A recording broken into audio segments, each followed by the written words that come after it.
My name's Jason, I'm 28, and I've always been the quiet one in the family. The one who didn't ask for much, didn't raise a fuss, didn't make waves. That was the role I was given, and for years, I stuck to it, partly out of habit, partly because I thought if I just kept my head down long enough, they'd finally see me. Really see me. Not as the responsible one, or the one who doesn't need anything, but as a son, a brother, a person who mattered just as much as the rest. But that never happened. And this year, on my birthday, something inside me finally snapped. It started like every other family gathering. My mom texted me earlier in the week, casually saying we'd do something small on Sunday. She didn't ask what I wanted. No mention of plans, no dinner reservation, no excitement. Just an, oh yeah, we'll do something. I knew better than to expect much, but a part of me still held out hope, because 3 weeks earlier, for my younger brother Ryan's 25th, they threw a full-blown bash. Rented a party bus, blasted music all over the neighborhood, and even surprised him with a weekend trip to the mountains. Everyone posted photos on Instagram, tagging him with big, beaming captions like best brother ever, and can't imagine life without this guy. I smiled politely in the group shots, kept the camera steady when I was asked to take videos, and didn't say a word when no one thanked me for covering the catering deposit up front. That was always my role, the background guy. So Sunday rolls around. I showed up at the house around noon, wearing jeans and a polo shirt, nothing flashy, but I'd at least taken the time to shave and bring over some fresh pastries from the bakery near my apartment. My sister Emma opened the door, distracted and on the phone, barely pausing to say hi before walking back inside. The living room was quiet. No balloons, no decorations, not even a happy birthday banner. Just my mom in the kitchen, pulling a single plastic-wrapped cupcake from the fridge and placing it on a paper plate. "There it is," she said with a tired smile, like she was offering me a rare treat. "You still like vanilla, right?" I stared at the cupcake. The frosting was already sliding off the top, and someone had jabbed a crooked candle into it.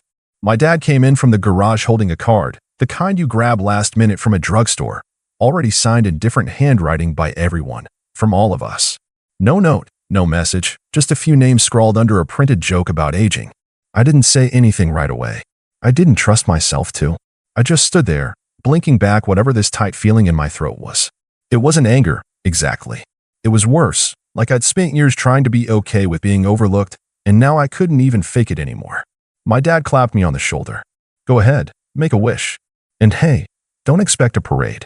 You're not a kid anymore." That did it. I looked up at him, then at my mom, who was busy scrolling through her phone like she hadn't even heard him. My brother was nowhere to be seen, probably still recovering from his birthday weekend. Emma had disappeared upstairs. I was alone in the kitchen, staring down at a cupcake no one even bothered to light properly. I blew out the candle without a word, picked up my bag, and walked out the front door. No one stopped me. No one even asked where I was going. I got in my car, drove back to my apartment, and sat in the parking lot for a solid 15 minutes before I could even move. It wasn't just about the cupcake. It wasn't just about this year. It was about every year. Every time I'd covered a bill without complaint, offered to help with moving, babysat nieces and nephews, driven 2 hours for holidays without asking for anything.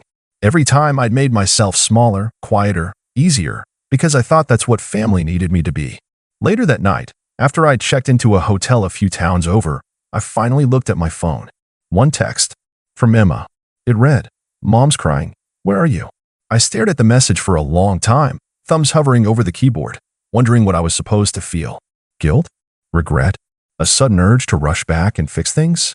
Instead, I turned off my phone, closed my eyes, and for the first time in a long time, I let the silence settle in without apologizing for it.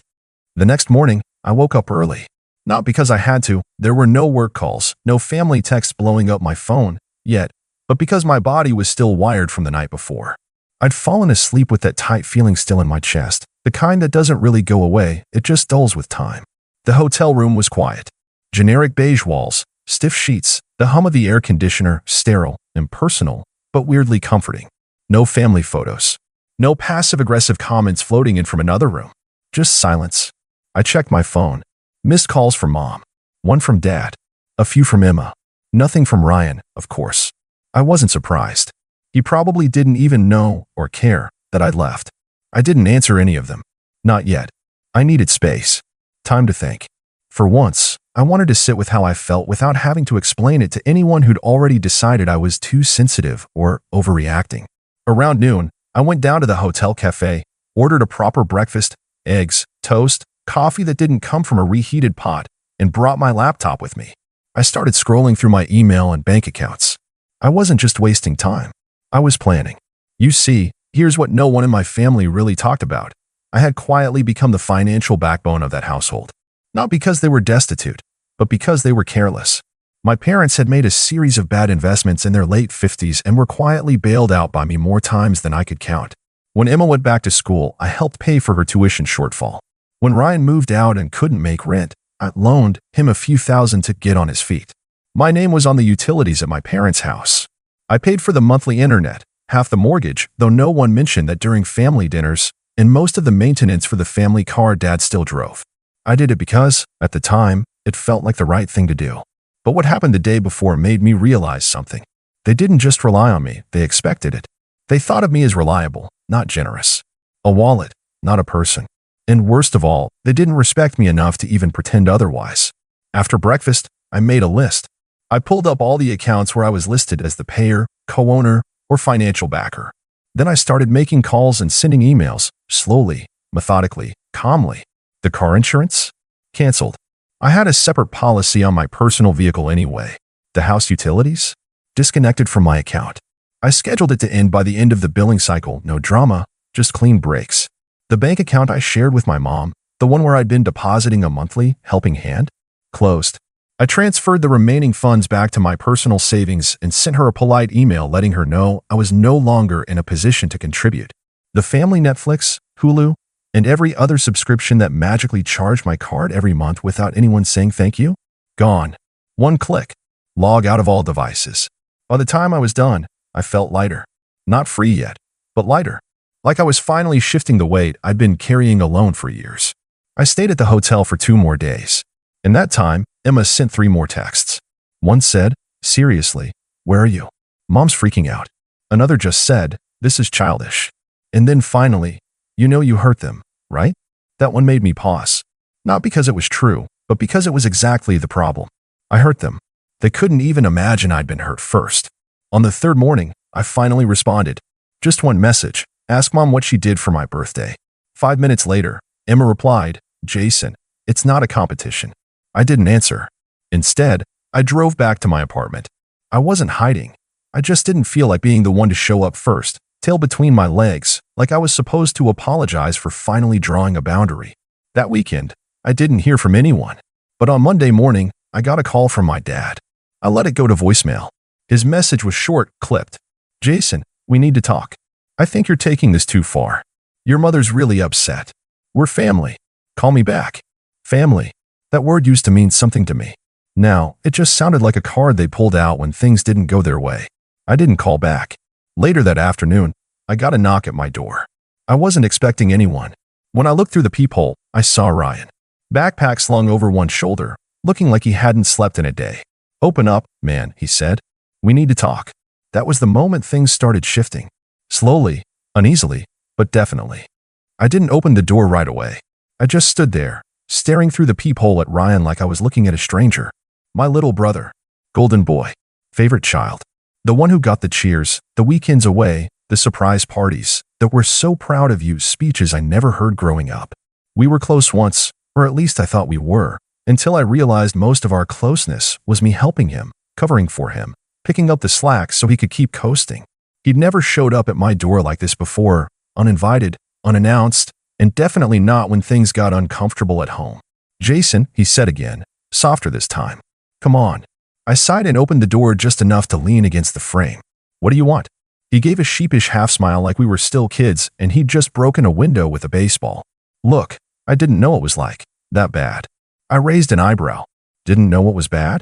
That nobody could bother to plan more than a grocery store cupcake for my birthday?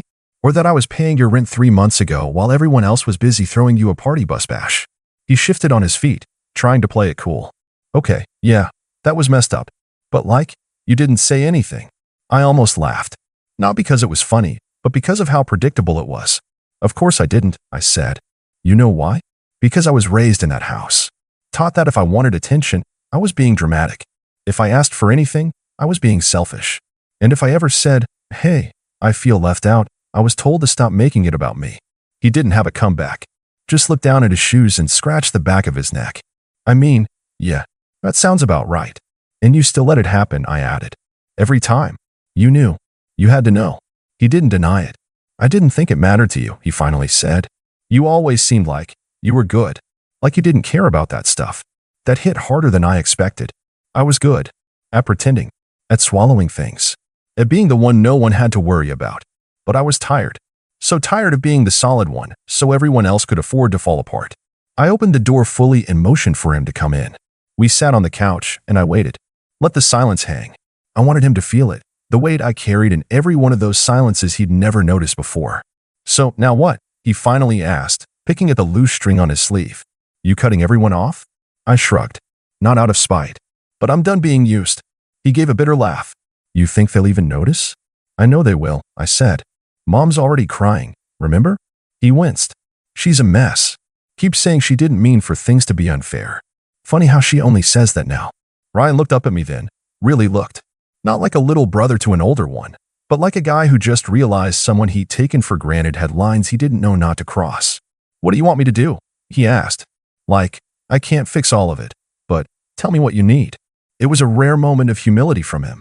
I believed it, mostly, but I also knew this wasn't just about me. It was about the entire house of cards my parents had built, with me as the foundation. And now that I'd started pulling out, it was all starting to shake. Tell them the truth, I said. Tell them you saw me walk out because I was tired of being treated like I don't matter. Tell them I won't be helping with money anymore. No more, just until the end of the month. No more covering Dad's truck repairs or Mom's prescriptions or Emma's tuition shortfalls. He nodded slowly, the weight of that finally settling in. And if they ask why, I added, don't tell them I'm angry. Tell them I'm done. He left without another word. Just a quiet nod, like he finally got it, or at least was trying to. I didn't expect him to change overnight. I didn't expect any of them to. But I knew, deep down, something had shifted. Later that night, I got a voicemail from Mom. She didn't yell, didn't guilt-trip me. Her voice was quiet. Tired. Jason. I didn't mean for it to be so uneven. I guess I thought you didn't need the same things. And maybe that was a terrible assumption. I'm sorry. Please come by. Or call. Just something. I didn't respond. Not yet. Because what came next wasn't an apology. It was denial. Guilt. Pressure. And then the real manipulation began. 2 days passed. No more calls. No more texts. Just silence. Then, like clockwork, it all came crashing in. It started with a message from Emma, not a text, but a long, dramatic email. The subject line read, "You're tearing this family apart." I didn't even have to open it to know what was inside. Still, curiosity got the better of me. I clicked. The first line, "I don't know what's gotten into you, Jason, but this isn't how families work." She went on to list everything I'd done, walking out, abandoning Mom, making a scene, and withholding support like you're punishing us. She said I was acting like a stranger, that our parents were hurting, and it was my responsibility to help keep the family together. My responsibility, not Ryan's, not hers, just mine. There was no mention of the cupcake, no mention of the years of lopsided treatment or how I'd subsidized half their lives. Just a guilt-laced plea dressed up as concern. The kicker? She closed with, "If you don't come over this weekend, I don't know if we can ever fix this." I sat there staring at my screen, stunned, not by the words, but by how unsurprising they were. That weekend came and went. I didn't go. Sunday night, I got a text from Dad. Just 2 words, "Call me." I didn't. So he showed up at my apartment. He knocked twice, then harder. When I didn't answer, I heard his voice through the door, low, firm, but laced with frustration. "Jason, enough of this. Open the door." I didn't move. He knocked again. "I know you're in there." I stayed quiet. Then he said something that made me clench my fists. "You're making your mother sick, you know? She's barely eating." Like clockwork. Emotional blackmail. I opened the door, slowly, and stood there. We stared at each other for a moment. His expression was hard, like he'd rehearsed this confrontation. I could see it in his eyes. He wasn't here to listen. He was here to win. "You done sulking?" he said. That word, sulking, lit something in me. "Is that what you think this is?" I asked quietly. "I think," he said, stepping inside uninvited, "that this little stunt has gone far enough. Your mother's been crying, Emma's furious, and Ryan, well, he's trying. But this is getting out of hand." I stood still, trying to stay calm. "You're talking about a stunt, but not once have you asked why I left." Dad scoffed. "Because we didn't throw a big party? Come on, Jason. You're 30. You don't need balloons and confetti. No, I said. I needed to feel like I mattered. I needed someone to show me that I'm not just a bank account and a backup plan. That after all these years, I'm more than just the one who keeps things running while everyone else gets to shine. He rolled his eyes. You've always been dramatic. That word again. Dramatic. I laughed once, bitter and short. You know what? You can go. What? You heard me. I said. You came here to convince me I'm the problem. You didn't come to apologize. You didn't come to understand. You came because things are falling apart now that I stopped paying for everything. He narrowed his eyes. You think this is about money? I know it is, I said. Because the moment the bank shut off, the whole house started shaking. Dad didn't say anything, just stood there, fuming. And then, in a tone I hadn't heard since I was a kid, he said, You think you're better than us now, huh? I looked him dead in the eye. No, I just finally think I deserve equal. He left without another word. The next day, the family group chat, which I hadn't left, just muted, lit up. Emma said she was disappointed in how I'd handled things. Mom sent a single message. I don't know who you've become. And then Ryan dropped said, He became the only adult in the room. Took me too long to see it. The chat went silent.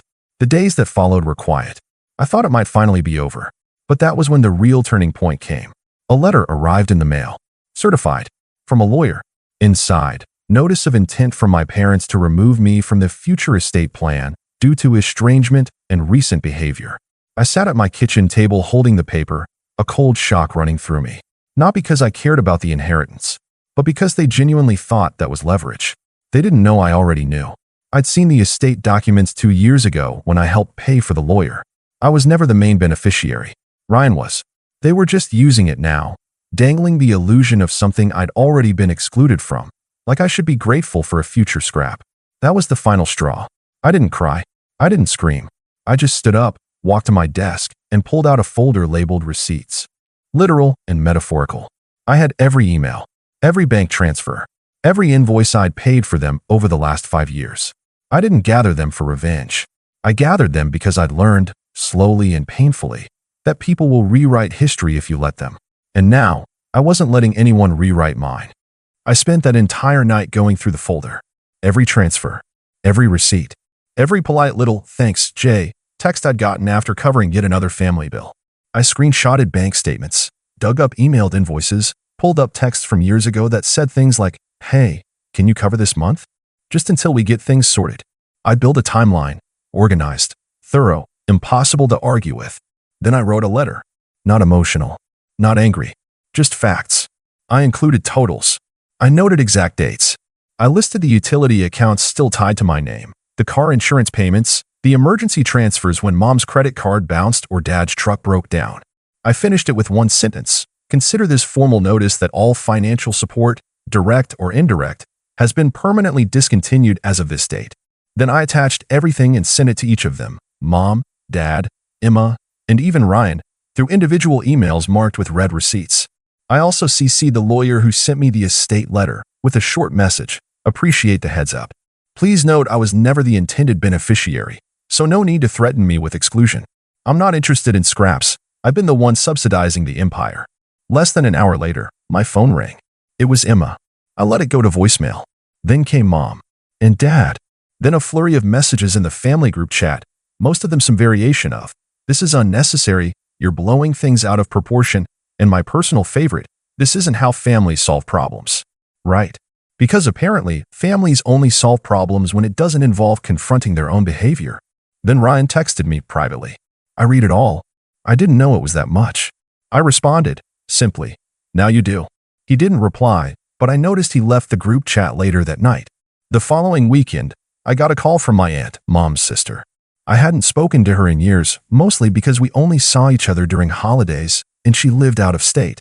But she'd seen the ripple effect, heard the family's version of the story, then saw my email, which Mom had forwarded to the extended family with a dramatic caption, Look what Jason's turned into.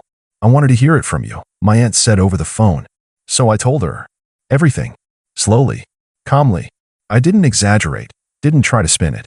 Just laid it out like a story I'd finally decided was worth telling. When I was done, she let out a long breath. I always wondered why they leaned on you so much, she said. But I figured it was mutual. I didn't realize they never gave you anything back.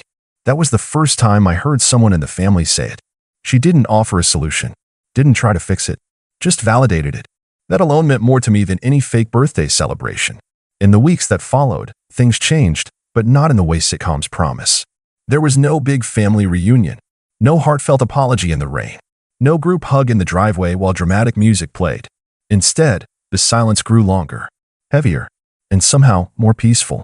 Mom tried reaching out a few more times. She even sent a letter in the mail, handwritten, pages long. It rambled, half apology, half guilt trip. She said she never realized how much I did, that she thought I didn't mind, that she wasn't perfect, but always had good intentions. And I believed that. I did. But I also believe that good intentions don't excuse years of selective blindness. So I wrote back, I don't hate you. I'm not trying to hurt anyone, but I won't pretend anymore. I'm not the unbreakable one, and I never should have had to be. I'm okay with space if that's what it takes for people to see me clearly. She didn't respond. I saw Emma once, months later, at a mutual friend's wedding. She walked up stiffly, held a drink like a shield, and said, "You look good." "You too," I replied. We stood in silence for a beat. Then she said, "Ryan's been different. More grounded. I think seeing the numbers finally shook him." I nodded. "I didn't mean for things to get so cold," she added. "I know," I said, "but I think the cold helped me see what was real." She didn't argue, just gave me a sad smile, then drifted back into the crowd. Eventually, Dad reached out again. Not to apologize, but to offer a fresh start. He suggested we put the past behind us and come by for Thanksgiving. I declined. "I'm building something new," I said. "Maybe someday we can meet in the middle, but not yet." Because here's the thing, he wasn't offering reconciliation. He was offering a reset on their terms. The kind where no one talks about what happened and everything goes back to normal. But I didn't want normal. I wanted honest. And I learned that people who aren't willing to talk about the hurt aren't ready to rebuild trust. In time, I filled the space they left behind. I spent more weekends with friends who didn't treat me like a utility. I reconnected with old college buddies. I even joined a hiking group, something I'd never made time for before because I was always too needed. I celebrated my next birthday in a quiet cabin with 3 friends and 0 expectations. No flashy party. No drama. Just a weekend of peace, laughter, and people who showed up because they wanted to, not because I sent reminders. That was the first time I truly felt celebrated. Not for what I could do, not for what I gave, but just for being me. So no, this story doesn't end with dramatic fireworks or explosive revenge. It ends with a quiet reclamation of time, of space, of worth. I didn't burn bridges. I just stopped repairing ones that only ever led me to places I didn't feel welcome. And I'm not angry anymore. I'm free. And that's worth more than every party bus, every banner, every "from all of us" card I never asked for but kept pretending was enough. Now, I don't settle for crumbs from a table I built. I set my own, and only invite people who bring something real,